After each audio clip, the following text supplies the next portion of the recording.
We're at the harbour, Port Erroll.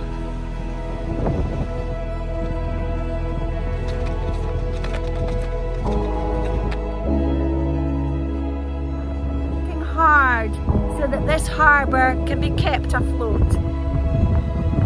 Some money to try and repair some of the outer walls, put some breakwaters in, etc. So yeah, excited to take up the challenge. It is voluntary. Sorry for the wind noise, folks. We live next to the North Sea and it's a windy place. I haven't got...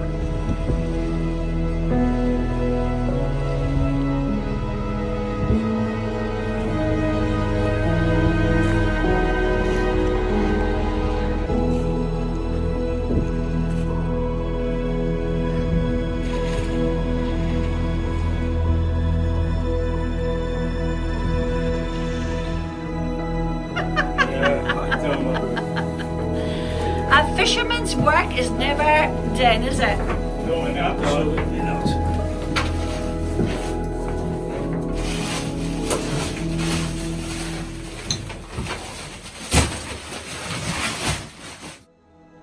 Socialising, finding out from each other where's the hot spots, etc. So yeah, just to keep that community harbour spirit going. So all good, we have some fun.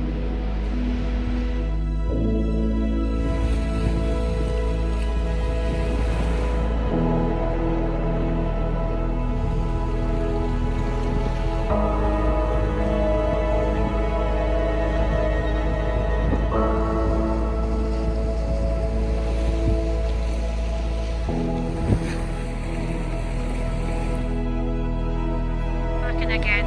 Yeah, we're gonna put him back in again. So we can do what we want to do in the harbour. One thing that's been spoke about once all this is done is then get some pontoons into the harbour. Again, there's a lot of cost to doing that. Why do we want to do that? A, it's safer than using ladders, and B, we can get a lot more boats in. And people can access the boats far easier than using ladders. So, you know, welcoming elderly folk who want to use boats, they are put off from the fact that they need to climb down a ladder. So again, you know, we've got a vision in mind that we want to keep this harbour thriving and introduce more people, younger people, bring back the older people who were brought up with this harbour back into the community. So there's something there for them. Thank you.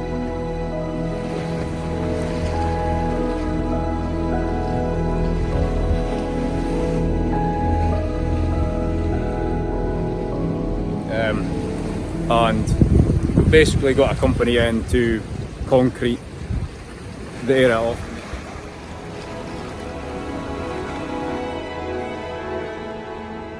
Now that's a bonus scene. It's Themselves, residents using the harbour. A mining Doric TV community. a wheel can face here. That's for me.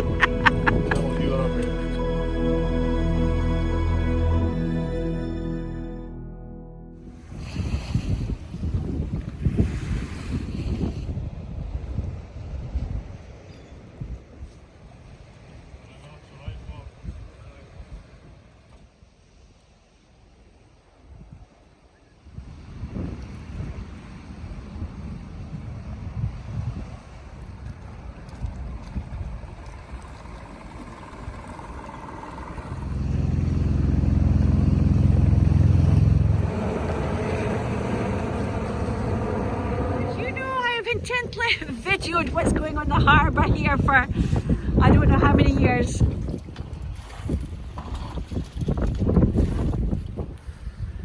Well, I take my hat off to these lads. They're working voluntary day and night to make sure that this harbour keeps standing for hundreds of years to come. And I think William Harry Hay, the 19th Erroll will be very proud of you, because he built this harbour centuries ago and it's still standing today. Right, I'm sorry for the wind noise, folks. We live next to the North Sea and it's a windy place. I haven't got one of these fancy muffler microphones that can detract from the noise and the wind, but you'll just have to put up with it.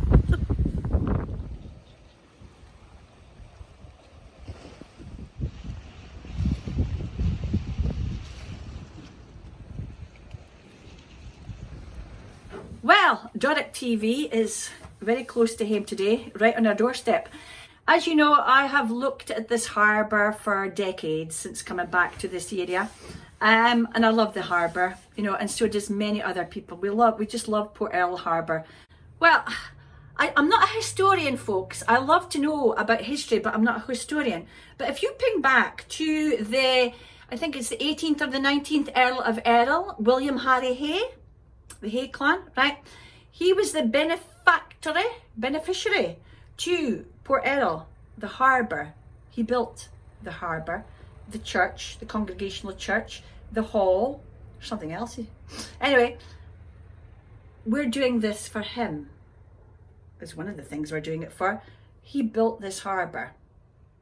So along with the harbour, the church, the community hall, there is the houses as well, the fishermen's houses. So this was a close-knit fishing community, still registered as a port with the government.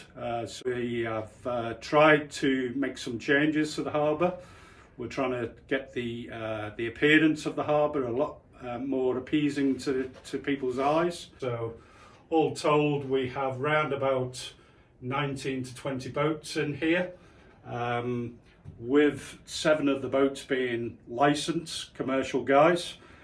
So your local produce, lobsters, mackerel and such like can be caught from here in Port Erroll. So the guys, we want to keep that tradition up, but we do need to do a lot of work to the harbour to sustain the life of the harbour. If we don't do anything, pretty soon we may well lose the harbour. There's a lot of erosion around the outside walls.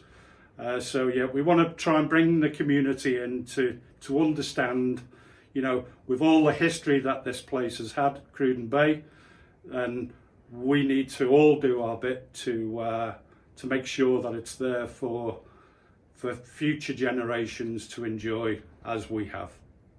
Well, I think that William Harry Hay, as I was saying earlier, can't remember if it's the 18th or 19th Earl of Erroll, but anyway, I'm sure there's people out there who will correct me there. Yeah, he built the harbour, had a great vision for Port Erroll Harbour, but I think in that vision, the reality of it is that Port Erroll Harbour is actually, it's tidal. It's tidal. It means when the tide's out, you kind of get boats in. So I think that was one of the downfalls actually to the original thinking of William Harry Hay's big plan. But I mean, if you look back in history, the fishing here, oh my gosh, in 100 years ago, the fishing here, if you look at the back of the photographs that there is 100 years ago of the fishing boats here in Port Erroll, you will be astounded, because I don't think that you'd have been able to walk.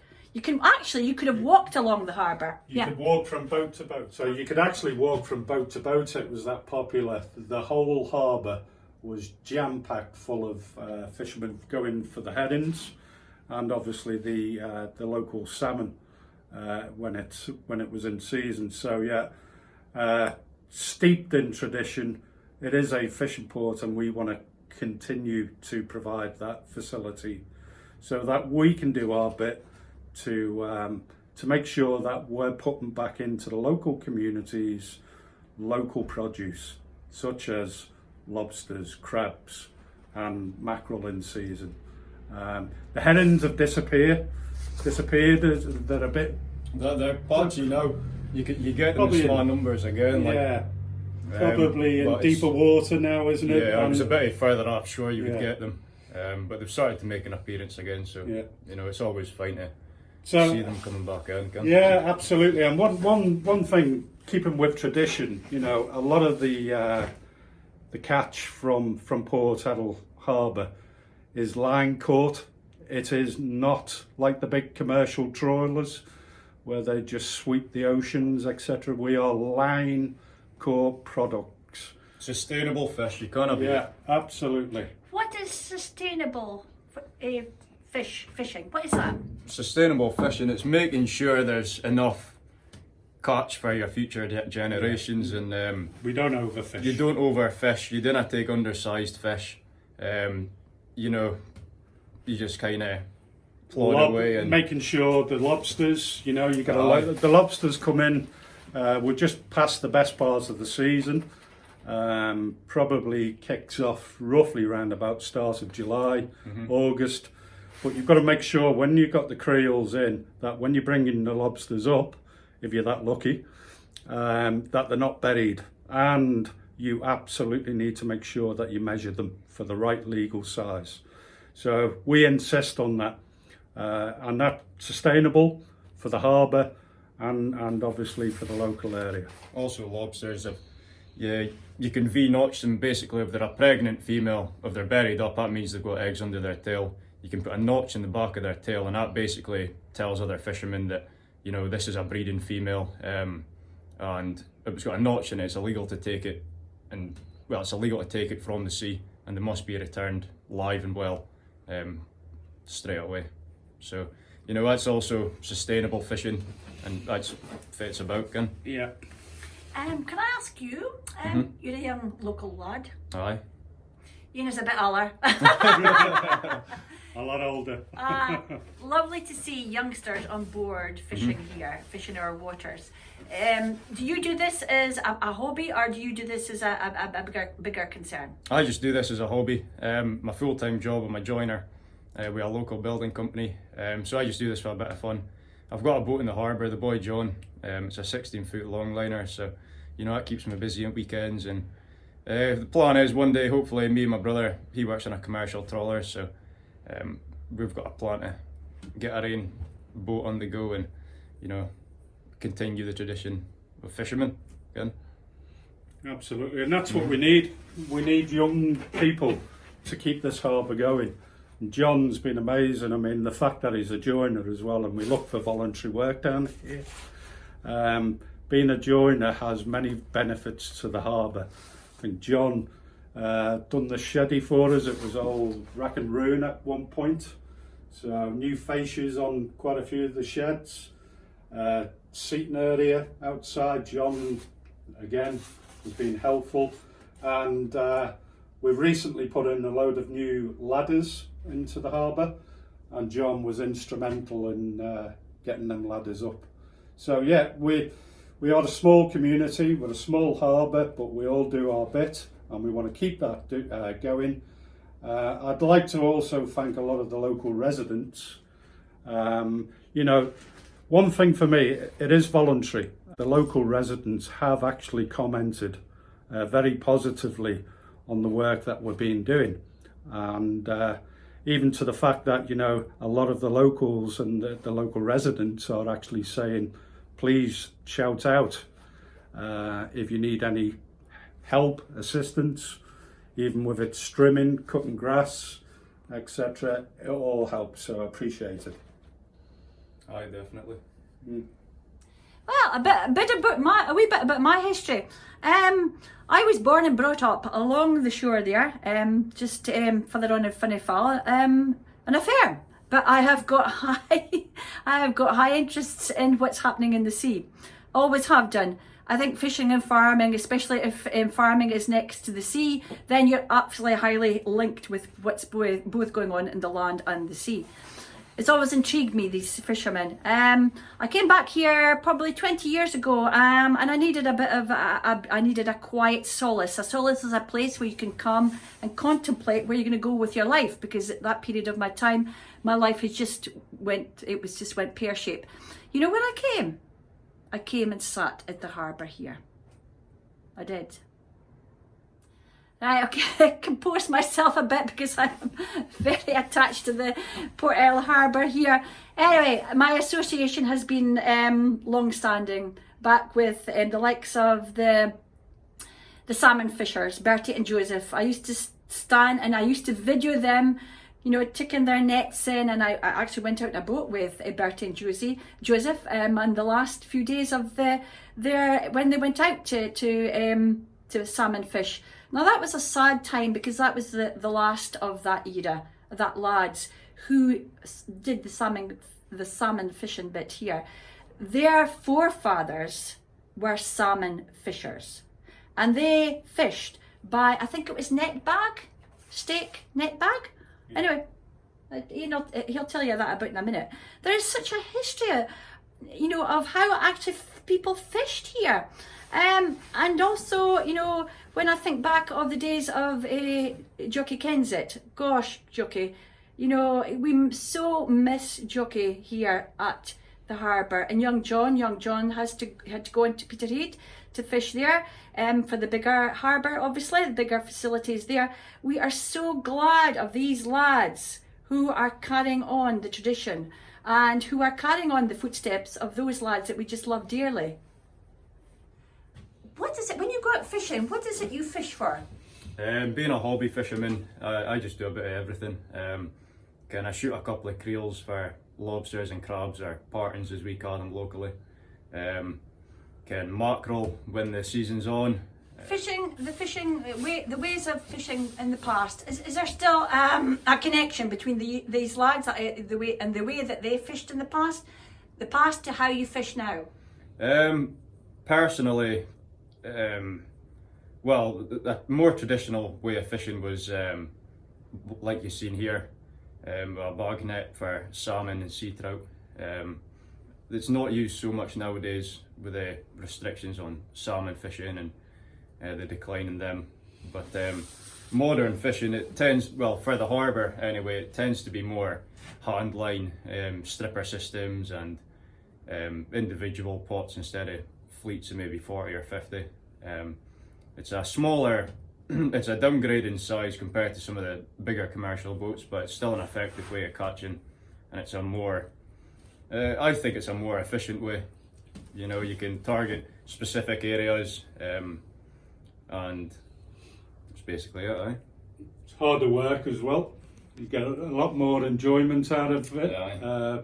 Doing the hauling of the creels, for those not lucky enough to have a winch on the boat, etc. So it keeps us fit. Mm-hmm. So yeah, all good. So long may it continue.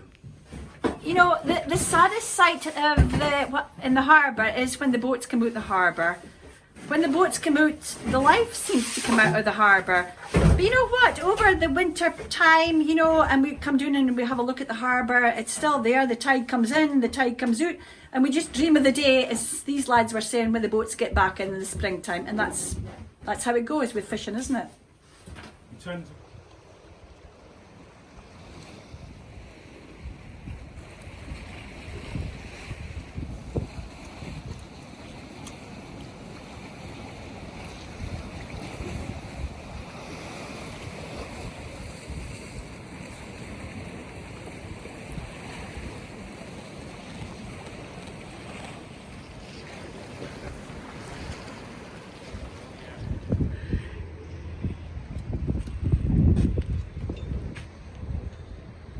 Jill behind the camera, she's doing a good bit to promote Cruden Bay and surrounding areas, and mine and like her on Doric TV community.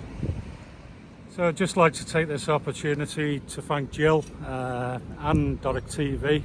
Please visit the website, and you'll find that on www.dorictv.co.uk. That's www.dorictv.co.uk. This is a wheel-kid-faced poor Erroll. he's picking about with his creels a day.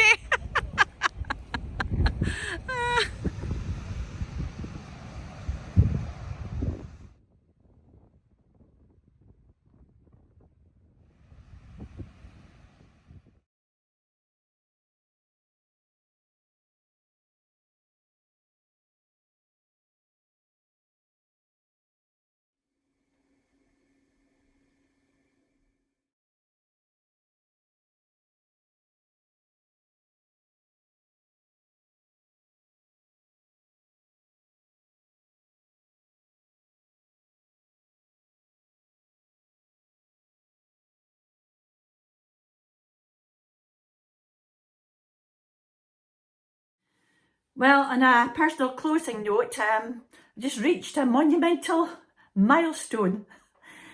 I've now got over 100 videos on my Jill McWilliam Doric Future website. Now that has been a huge amount of effort on my behalf with just myself, my wee iPhone. No budget. I run this show purely on my own energy and enthusiasm. And indeed, I would like to thank very special people, which is Gordon Mackay. I couldn't have done this and the website without Gordon. And for the great advice of Darren Campbell, and for the support that I get from Hannah Stephen and Thomas McWilliam and a few other people. And also a lot of encouragement I get from others who email me from across the water.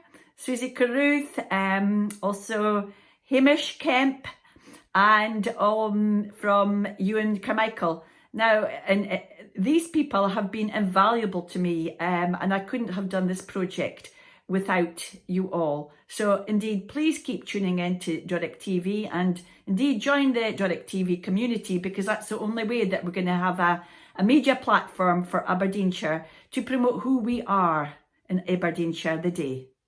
And we're going to put this right round the world, folks.